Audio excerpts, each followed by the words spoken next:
Hello guys, നമ്മൾ ഇന്നത്തെ പരിപാടി എന്ന് പറഞ്ഞാൽ നല്ല മുളകിട്ട മീൻകറിയാണ്. ഓക്കെ, അതെങ്ങനെ നമ്മളെ പെട്ടെന്ന് ഉണ്ടാക്കാന്നുള്ളത് കാണിച്ചു തരാം.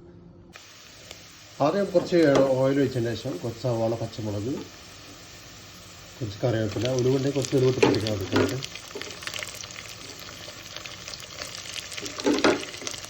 കുറച്ച് ഉപ്പിട്ടിട്ട് നല്ലോണം മിക്സാക്കി കൊടുക്കുക. 1 സ്പൂൺ മുളക് പൊടി, കുറച്ച് മഞ്ഞൾപ്പൊടി, കുറച്ച് മല്ലിപ്പൊടി ചേർത്തിട്ട് നല്ല മിക്സാക്കി എടുക്കുക.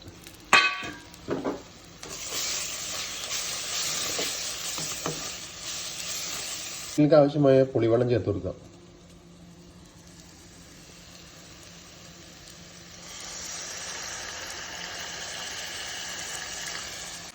ഈ കറി 5 മിനിറ്റ് തിളച്ച് കഴിഞ്ഞാൽ നമുക്ക് മീൻ ഇട്ട് കൊടുക്കാം.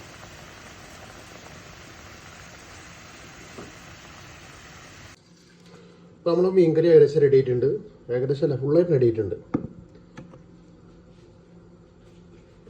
നല്ല തിക്കുള്ള കറിയാണ്. കണ്ട, മീനെ വേറെ കറി വരുന്നില്ല, അടിപൊളി കറിയാണ്.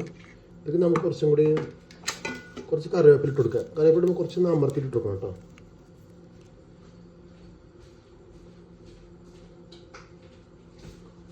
കുറച്ച് വെളിച്ചെണ്ണ ഉണ്ടെങ്കിൽ കുറച്ച് വെളിച്ചെണ്ണ വെച്ചെടുക്കാം മുകളിൽ. ഓക്കെ, സൂപ്പർ മീൻ കറിയാണ്, എല്ലാവരും ട്രൈ ചെയ്യാം. ഓക്കെ.